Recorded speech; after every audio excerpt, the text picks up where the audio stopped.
As China-Taiwan tensions simmer, WION goes on the ground.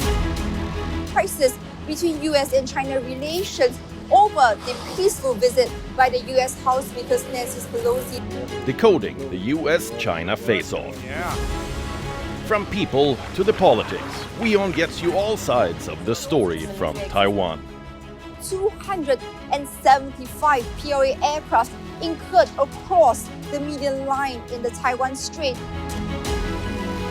New Delhi, Washington, and Beijing.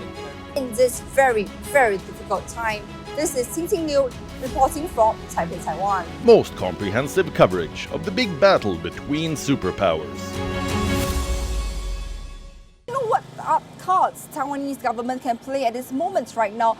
To be honest, there has been not much that we are seeing at this point in time. On top of increasing Taiwanese military capabilities, the other way or the other path that the Taiwanese government is currently actively pursuing is to call upon international attention to look at the Taiwan issue, to pay attention to the Taiwanese issue in this very, very difficult time.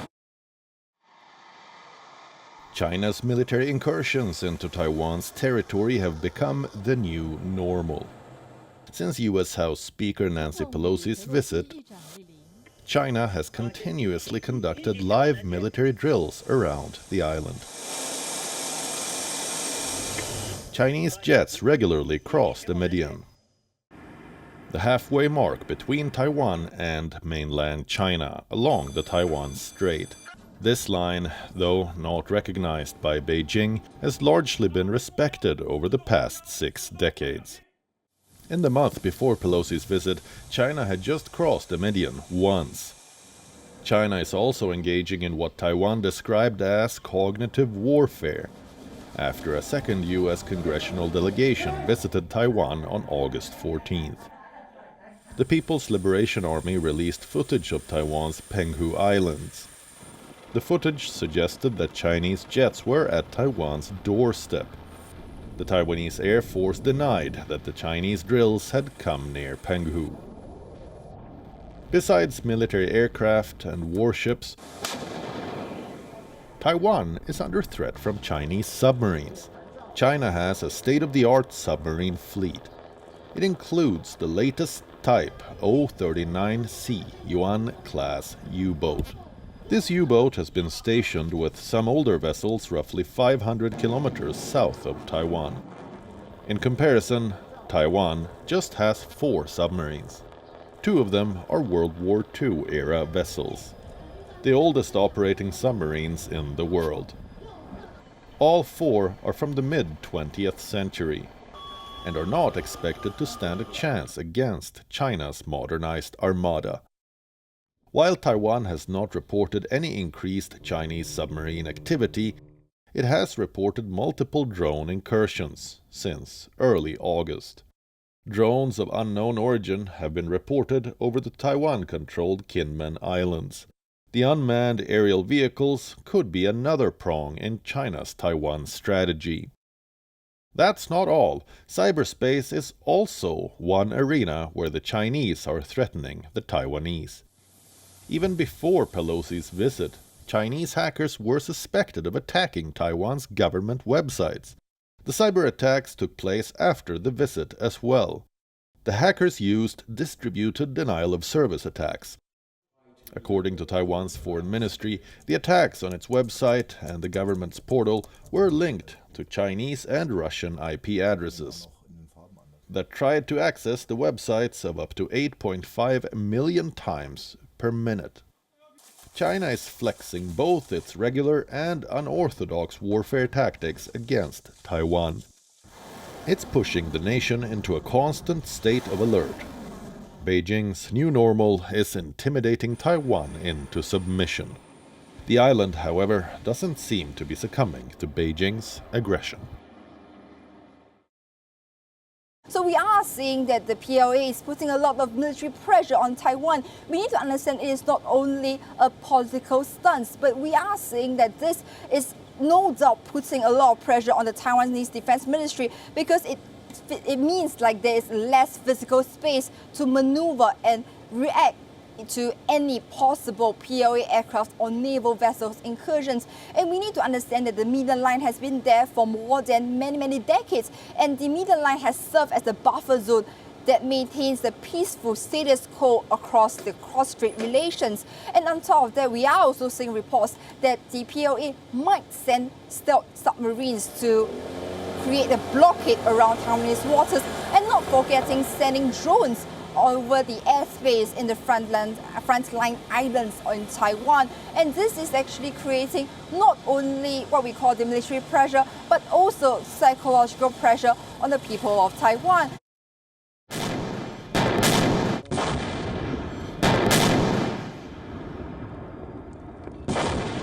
China is continuing to rattle Taiwan, and Taiwanese are feeling the heat.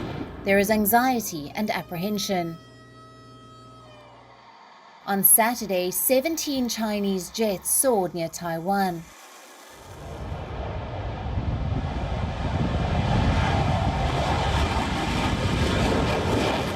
Taipei says 6 Chinese ships were detected around Taiwan. Beijing continues to breathe fire near the island.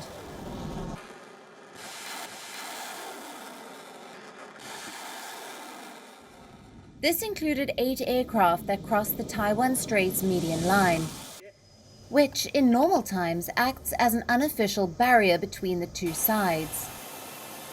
This is happening every day now. Chinese warplanes enter the airspace near Taiwan. They simulate attacking the island. They conduct drills near Taiwan and they fire missiles.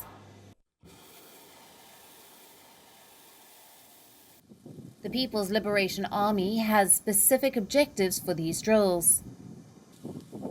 It wants to completely smash the so-called median line. The median line is the unofficial border between China and Taiwan. It separates Taiwan from China. Beijing wants to make this median line irrelevant, and Taipei is concerned. Here is the median line in the Taiwan Strait. The median line of the strait is a tacit agreement between the two sides of the strait that has existed since the 1950s. Although this is of no effect under international law, the existence of this line is a fact. Every area of the no navigation zones announced by China in recent drills is to the east of the strait median line. This action has squeezed Taiwan's military drill space and affected the normal commercial operation of international flying routes. The past 2 weeks have been extremely tumultuous for Taiwan.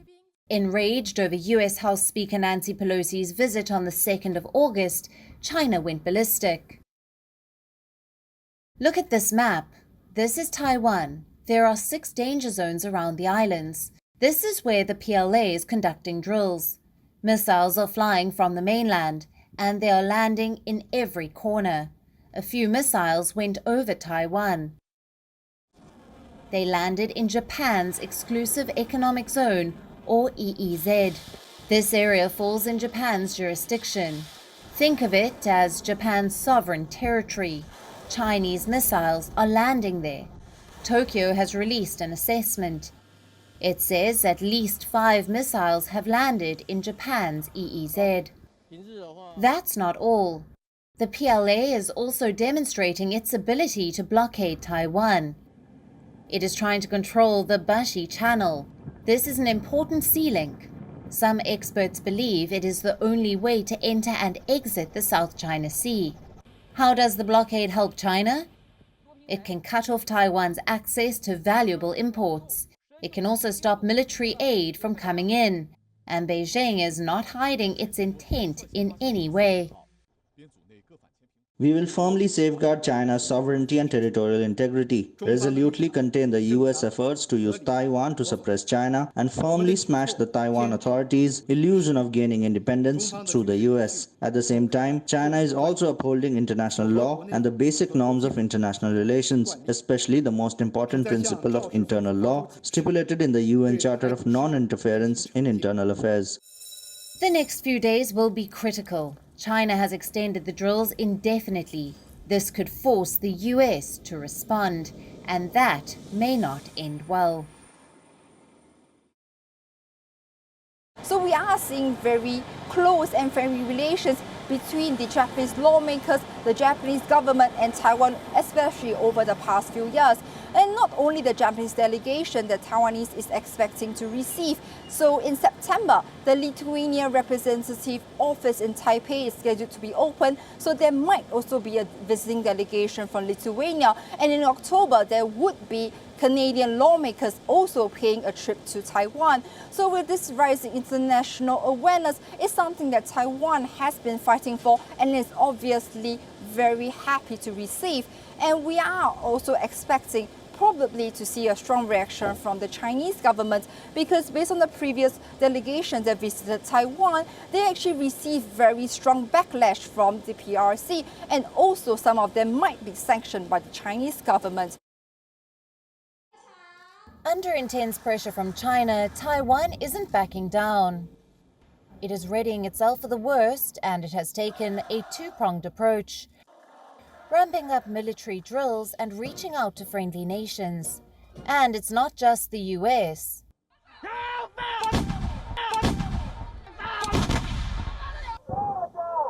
But first, let's talk about the preparedness on the ground. Taiwan has initiated its own military drills in response to Chinese hostilities.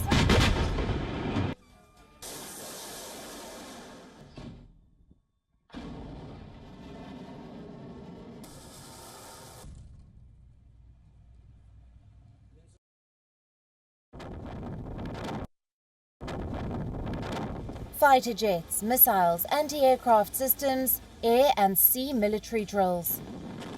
Taiwan has seen it all. Days and nights of heightened tensions, and China is relentless and continues its unprecedented drills across Taiwan. Since Wednesday, Taiwan is carrying out its own drills. The military drills have a clear aim: to thwart a Chinese invasion. We strongly condemn Communist China's continuous military provocations around Taiwan's sea and air and undermining regional peace. We must say that maintaining the intensity of our combat readiness training is the responsibility of all the soldiers. So Communist China's military operations just provide us with the opportunity for combat readiness training. Over the years, Taiwan has modernized its armory, and the drills gives a glimpse of the weaponry. Skybow 3 surface-to-air missile system, Oerlikon 35mm twin cannon anti-aircraft gun, and other weapons are showcased in the combat exercise. But the showstopper is Taiwan's most advanced fighter jet, the F-16V, a multi-role fighter aircraft. 6 F-16Vs took off for training missions, zoomed off into the night sky, demonstrating their combat skills to take on the adversary in the dead of night. While the drills continue, Taiwan is also on a diplomatic overture. It has been a month since US Speaker of House of Representatives Nancy Pelosi visited the island. Other nations too are showing their solidarity. And obviously the communist regime isn't amused. A group of US lawmakers visited the self-governed island. The two-day trip triggered a furious response from Beijing and further prompted it to extend the drills. That's not all. Japan is sending a delegation to Taiwan, and a Canadian Parliamentary Committee delegation is planning a visit to Taiwan in October. And Beijing is watching every move cautiously and continues to maintain a vigil all around Taiwan.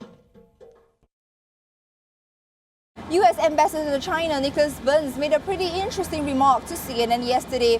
He said that he does not believe that there should be a crisis between US and China relations over the peaceful visit by the US House Speaker Nancy Pelosi to Taiwan. And he said that it was a manufactured crisis by the Beijing government and an overreaction. He also called upon China that it must show that it is not an agent of instability on Taiwan. But on the ground, we are actually seeing a pretty much different picture. So in between August 3rd, which is the day Nancy Pelosi departed Taiwan, stretching all the way until the 19th of August, during the mere 16 days, a total of 275 PLA aircraft incurred across the median line in the Taiwan Strait or into Taiwan's Southwest Air Identification Zone, or what we call the ADIZ, Air Defense Identification Zone. So we are seeing that the PLA is putting a lot of military pressure on Taiwan.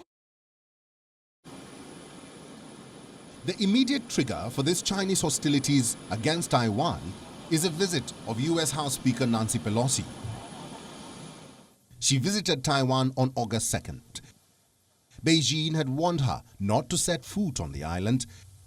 They said it would amount to a grave provocation.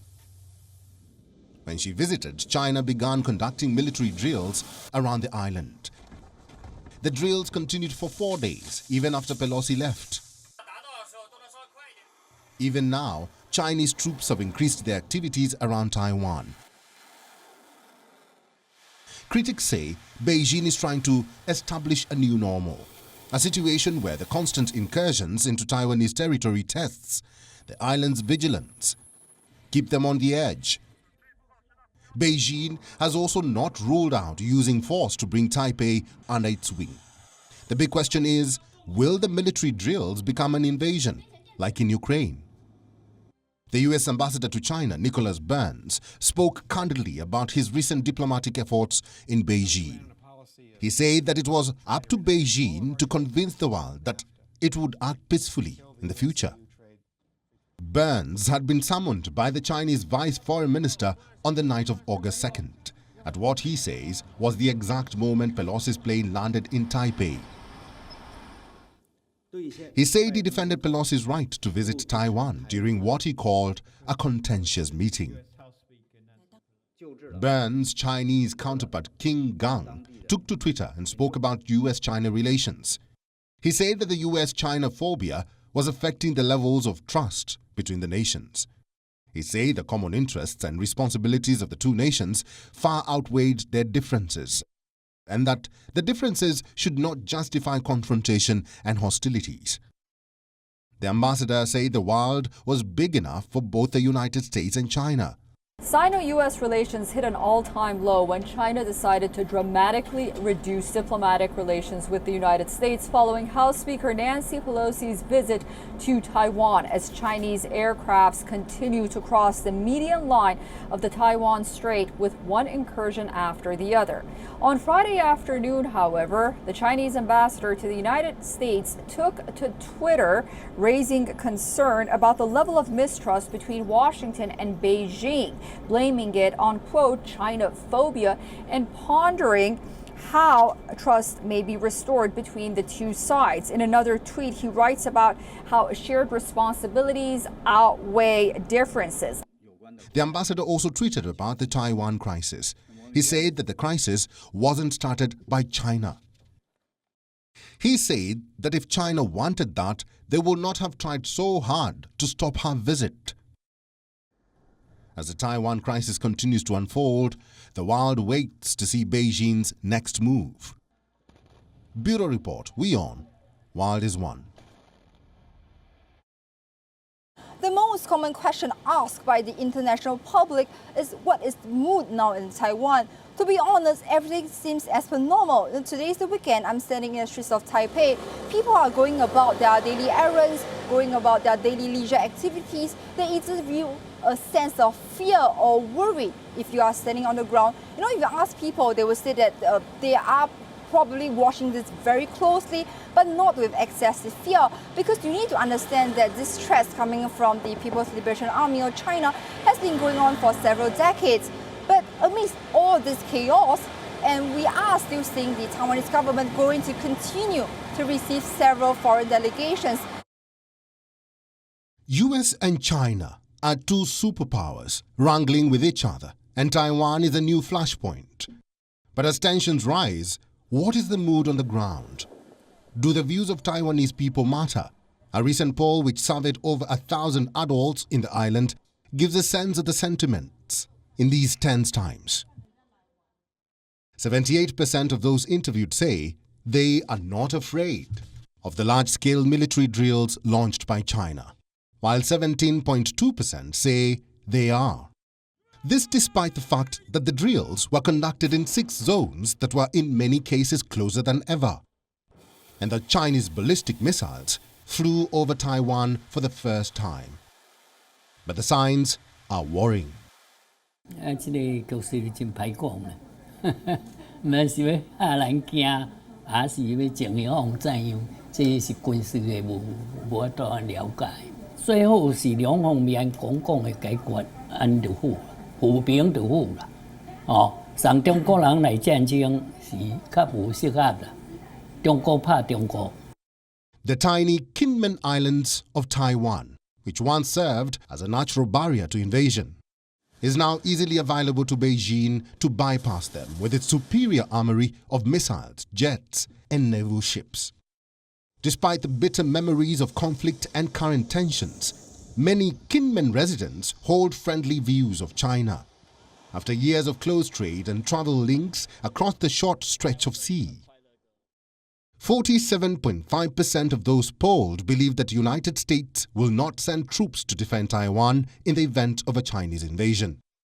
44.1% think that the US will in fact send troops. 比较紧张的氛围，可能也就是在国军内部。对于金门的民众来说，我们也是就是正常的上班、正常作息，可能在看新闻稍微感到不安，但基本上就是跟平常一样，对。 When asked if war with China is imminent in the future, 39% say war is very or somewhat likely, while 52.7% say that it is not very likely or totally unlikely. The elders of the Kinmen Islands suggest that if Beijing did bring arms to bear, they would rather accept peaceful reunification than conflict.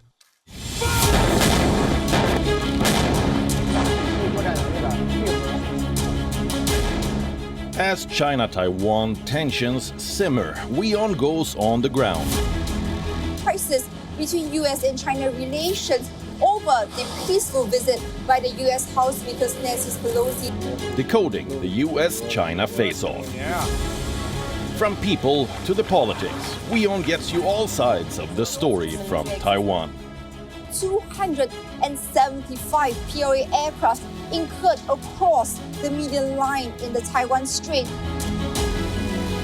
New Delhi, Washington, and Beijing. In this very, very difficult time, this is Ting Liu reporting from Taipei, Taiwan. Most comprehensive coverage of the big battle between superpowers.